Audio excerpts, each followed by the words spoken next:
Olá, estamos realizando hoje o Mais Mulheres, programa da Procuradoria Especial da Mulher da Câmara Municipal de Campo Grande.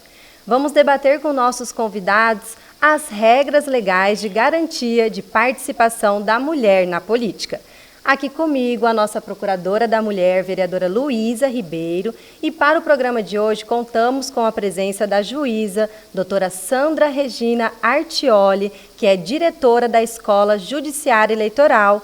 Há 30 anos ela ingressou na carreira da magistratura e desde março de 2023 é membro na classe Juíza de Direito do Tribunal Regional Eleitoral de Mato Grosso do Sul. Bom, obrigada pela participação hoje, trazer essas informações aqui para a gente, né, vereadora? Na verdade, nós estamos em ano eleitoral, né? E aí é muito importante a gente conversar um pouco sobre as regras de participação da mulher na política. Então, seja muito bem-vinda, doutora Sandra, é um orgulho tê-la aqui. É uma honra estarmos aqui tratando desse tema, um assunto tão relevante, não só em ano eleitoral, mas sempre uma discussão que temos que ter sempre nessa reflexão. Uma das condições mais importantes para avançarmos é exatamente discutirmos, conversarmos. Nós temos que ter essa consciência de que nós estamos falando exatamente daquilo que temos que falar. E ter, a comunicar e informar as pessoas sobre as regras eleitorais é muito importante, porque tem muita dúvida, né? Quais são as regras que tocam a participação da mulher na política? Nós sabemos que temos uma Constituição cidadã, aprovada desde 1988, né?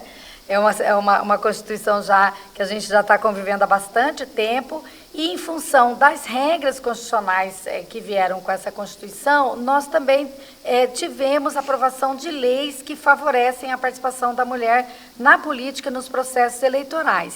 Se a senhora pudesse nos dizer rapidamente quais são as leis, as regras mais importantes que estão vigendo nesse momento para as eleições desse ano, que são eleições municipais, vamos eleger prefeitas e prefeitos e vereadores e vereadoras, né? Então, seria muito importante dizer para quem está nos assistindo quais são as regras, né, que garantem a participação da mulher na política nesse pleito eleitoral. Sim, é importante a gente ter também um pouquinho do histórico, né? De onde nós viemos, como chegamos até aqui.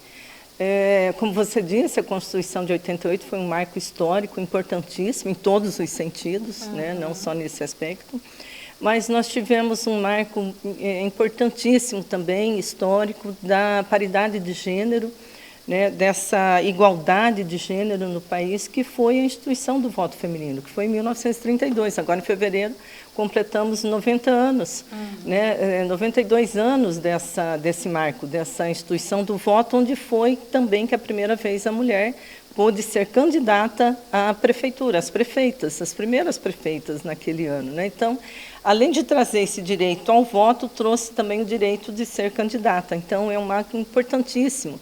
E aí, 2 anos depois, em 1934, que é a primeira Constituição que traz o voto feminino no seu bojo, aí já como um voto obrigatório, que antes era facultativo, né? Então, essa conquista foi muito importante para nós. É dali para cá que nós começamos a caminhar. E chegamos na Constituição de 88, que a partir dela, como nós vimos, nós tivemos, então, a legislação infraconstitucional, consolidando, detalhando esses direitos, né? Então, a primeira lei que trata da cota, né, da instituição da cota feminina como candidatas, foi a Lei 9.100 de 95, e ela traz, esse é o primeiro marco de cotas, né, e ela traz 20% de obrigatoriedade de candidaturas femininas. E aí nós avançamos, porque em 97 nós temos a Lei 9.504/97, que é a Lei das Eleições, que é uma lei que está em vigor. Essa lei ela foi modificada por várias outras legislações mais modernas, mas ela é o esboço, é o arcabouço da nossa legislação eleitoral. E ela traz já essa participação de 30%, né, das mulheres. Então, na verdade, ela fala candidaturas de cada sexo, 70% e 30%. Né? poderíamos até ter uma inversão, 70% de candidaturas femininas, né, e 30% dos homens, por que não, né?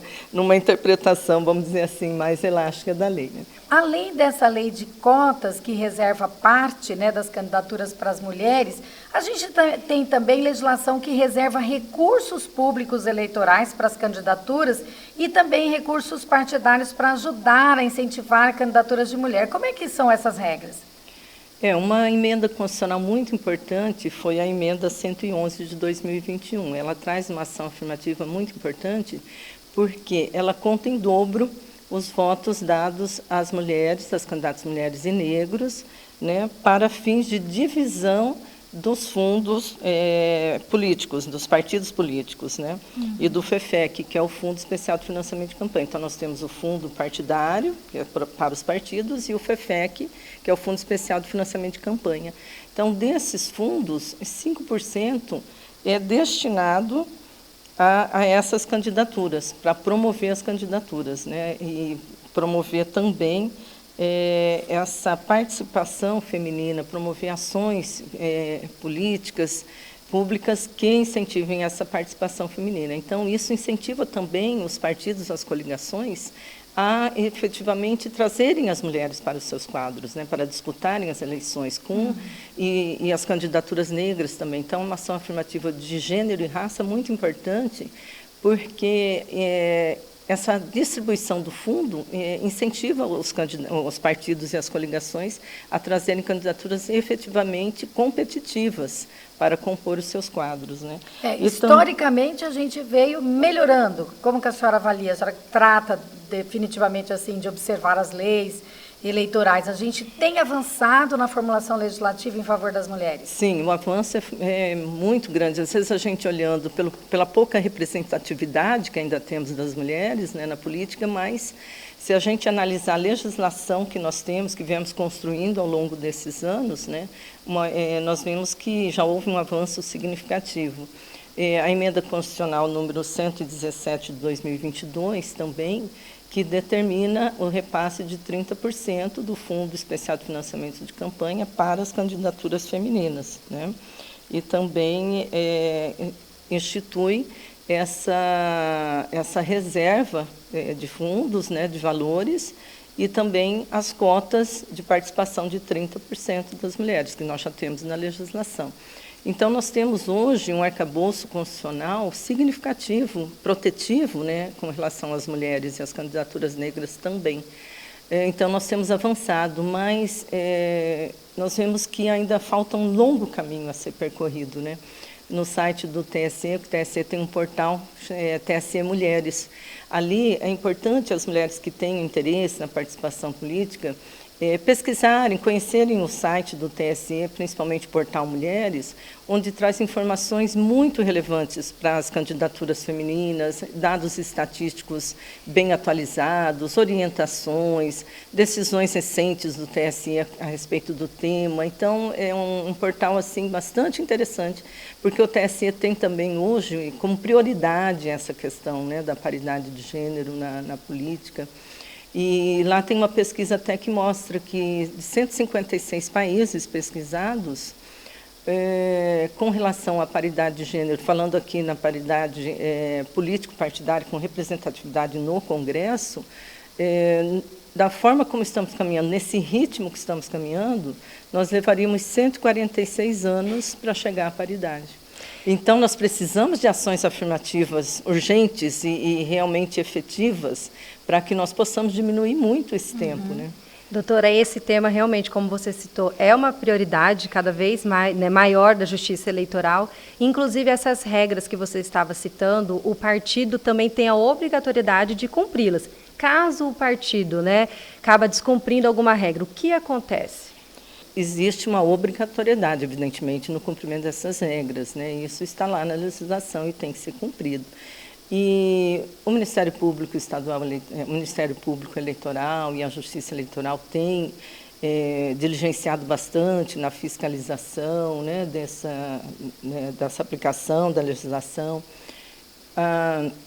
As resoluções do TSE também impõem várias sanções, né? Então, nós temos aqui.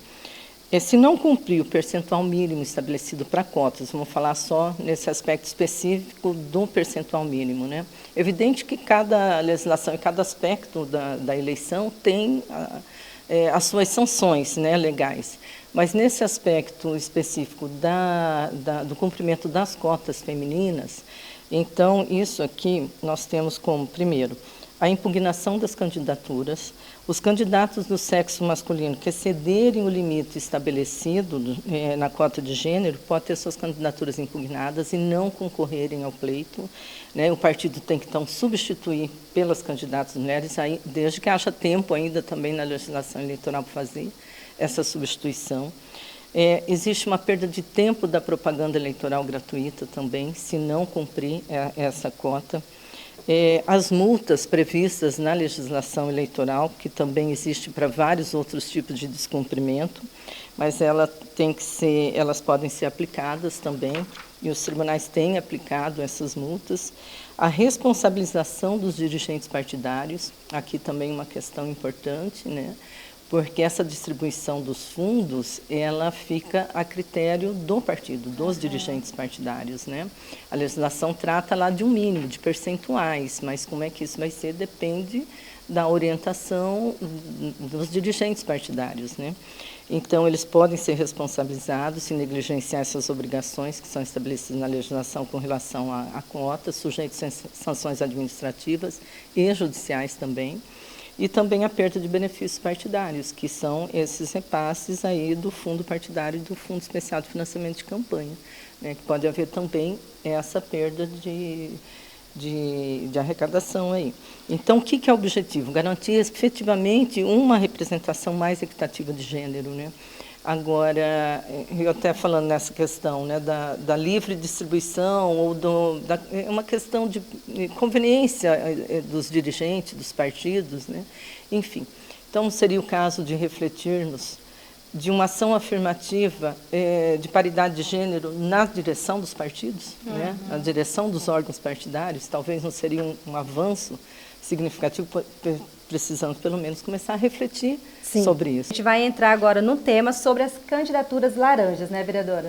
Assim, é bem evidente que nós temos ainda, né, uma diferença, um déficit da participação da mulher na política, especialmente na eleição de mulheres.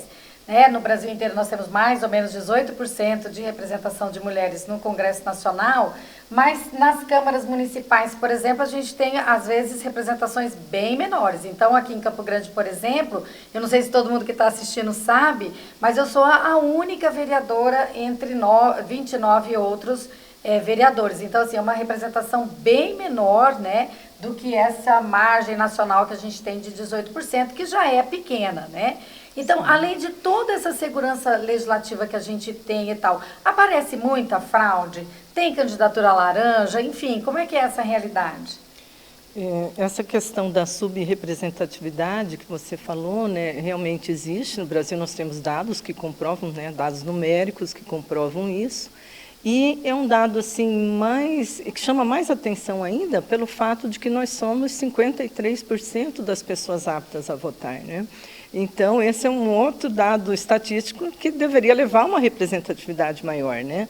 Mas essa questão das candidaturas laranja é uma preocupação muito séria e pode minar esse esforço todo que tem sido feito para aumentar a representatividade feminina, né? Então, nós temos, evidentemente, algumas medidas que podem, que são adotadas para coibir esse tipo de prática, né?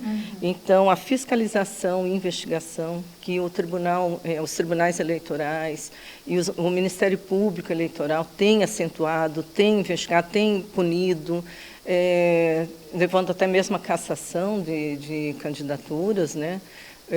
Enfim, agido de uma forma muito rápida. Então, essa fiscalização e investigação é muito importante para coibir, e porque pode-se analisar ali, na prestação de contas também, os gastos de campanha, se houve uma atuação efetiva da candidata, entre outros dados que podem-se, né, analisar se está ocorrendo isso. A outra questão é a punição efetiva, como acabei de dizer, né, é uma punição grave, né, que leva à cassação do mandato. E então, isso tudo a gente tem que investigar e apurar, né?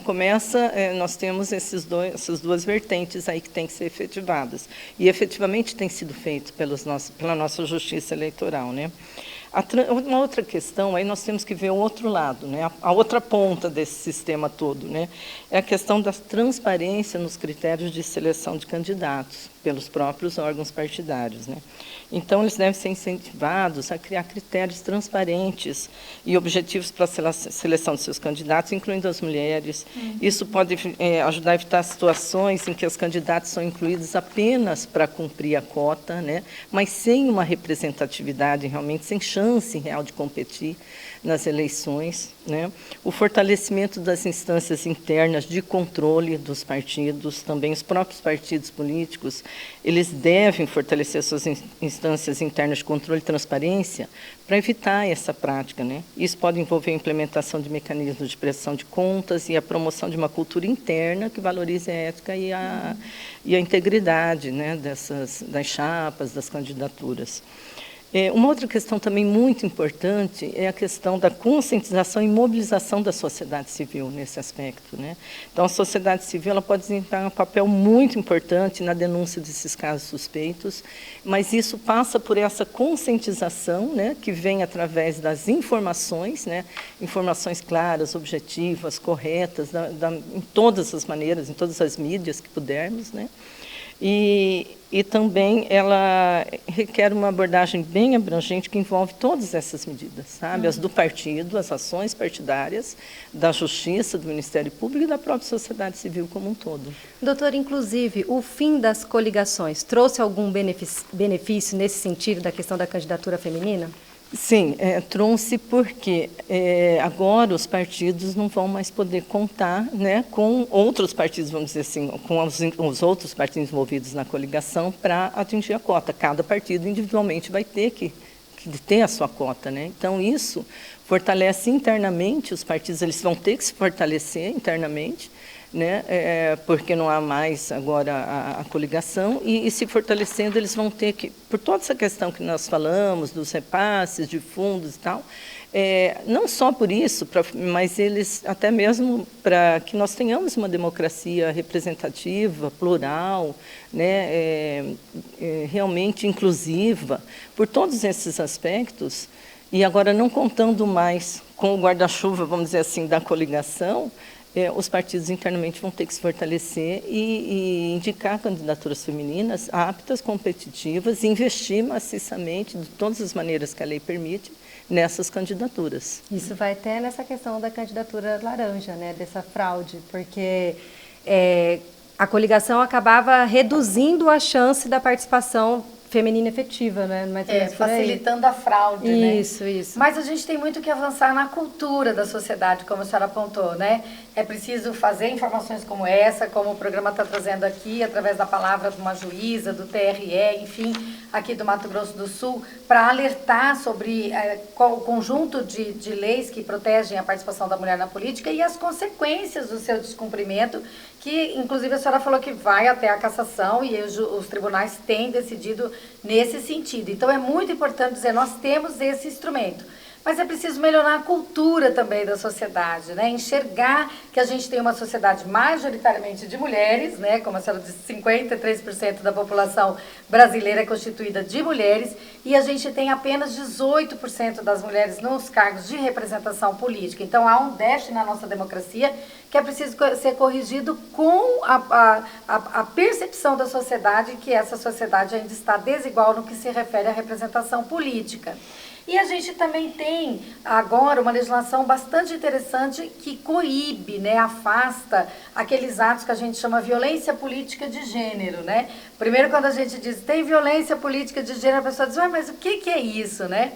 Mas essa questão já está madura, né? Chegou ao Congresso Nacional e foi aprovada uma lei federal que especifica quais são os atos, né, caracterizados como violência política de gênero, e a gente precisa também agora divulgar esse instrumento, mas eu acho que isso é uma questão para um programa específico, né, porque tem muita coisa para a gente falar sobre violência política de gênero, a lei que caracteriza e as consequências dessa lei para as pessoas que realizam um ato de violência política de gênero, não é isso, doutora? Sim, essa lei ela foi também um avanço significativo, porque essa violência é sempre existente, mas ela era muito velada, ela se confundia com outros delitos, né, de ameaça, de constrangimento, crimes sexuais, enfim. Hoje, todos esses delitos, quando diz respeito especificamente à questão política, eleitoral, ela está concentrada numa legislação, né, que é uma legislação muito avançada e, como você disse, realmente é um tema muito importante, muito pertinente neste momento. Para um próximo programa temos muita coisa a falar sobre isso, né? Mas a questão das cotas. Essas cotas, ou não só as cotas, mas todas as ações afirmativas, né, que incentivem, que tragam essa garantia, essa efetividade da participação política feminina, nós temos avanços significativos, como esses que nós já falamos aqui, se a gente levar em consideração que nós temos uma história de 92 anos, uma geração apenas, né? Então, nós já temos avanços significativos, mas nós temos também desafios que são persistentes, né? E que esses desafios só vão ser vencidos ao longo de todo um caminhar que envolve a questão da conscientização, da informação, né? São barreiras sociais, culturais, socioeconômicas que nós temos que impedem essa plena aplicação de todas essas ações afirmativas que nós temos. E um primeiro caminhar, um primeiro passo, eu acredito, seria essa educação política social nas escolas, começando com os adolescentes, com as crianças e os adolescentes mesmo, né? Tendo essa educação já de base na escola, né? Isso também vai render frutos ao longo dos anos, daqui a muito tempo, mas vai render frutos. É uma semente que vai frutificar, com certeza, e de forma duradoura, né? Porque não é algo imposto, que vem de cima para baixo, ou que vem da lei para a gente, mas é uma coisa que vem da nossa própria formação. Então, isso é muito importante. Eu acho que com isso nós vamos assim, avançar significativamente, que nós estamos avançando, mas precisamos avançar de uma forma mais rápida. Doutora, é exatamente sobre isso, né? Deixar essa reflexão em relação a como ter uma sociedade mais justa, mais equitativa, se a gente não ter a presença, a representatividade de fato dessas mulheres na tomada de decisão. Então, a gente precisa fazer essa construção. É mais ou menos por aí que vocês também acreditam, isso?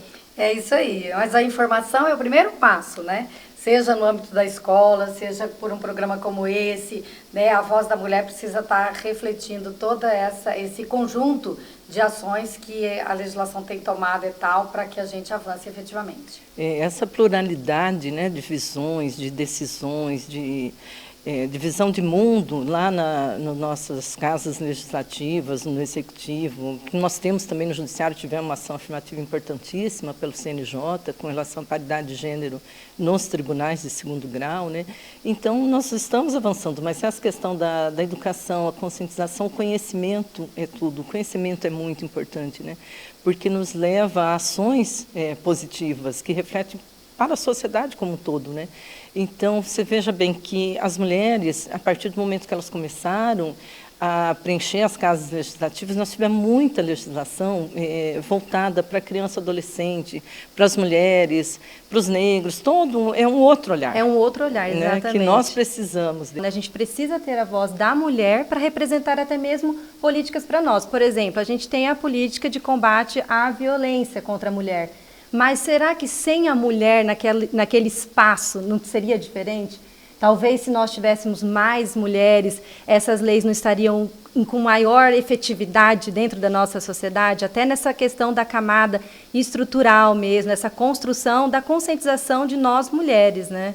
Mais ou menos por aí também. Sim, eu acredito que mais mulheres nos espaços de poder, seja ele qual for, né, nós teríamos, além dessa uma garantia efetiva de democratização mesmo, nós temos também essa equidade, essa pluralidade, né, essa visão do país, que é uma visão mais plural, mais inclusiva, né, e que tem esse olhar para as minorias também, né. Então, eu creio que é um avanço sempre, né, em qualquer espaço de poder, essa participação. Mas muita coisa a construir, né? Há muito ainda o que se lutar, né? Muita coisa a construir. Inclusive, já temos mulheres nesses espaços exatamente para fazer isso, né, vereadora? É isso aí. Bom, eu agradeço a sua participação, trazer toda essa informação aqui para nós mulheres, né? E a gente agradece mais uma vez a sua participação. Obrigada, eu que agradeço esse convite, esse espaço tão importante, né, para divulgarmos todas essas informações que dizem respeito à participação feminina, participação política feminina, né? Então, todos os espaços que nós pudermos, nós devemos ocupar para isso, né? Isso, e vamos falar de violência política de gênero na próxima vez. Vamos deixar esse tema para uma próxima vez. Bom, nós estamos chegando ao fim do programa Mais Mulheres. Eu agradeço mais uma vez a presença da doutora Sandra, a parceria no programa da vereadora Luísa Ribeiro. Esperamos vocês numa próxima edição do programa Mais Mulheres e até mais.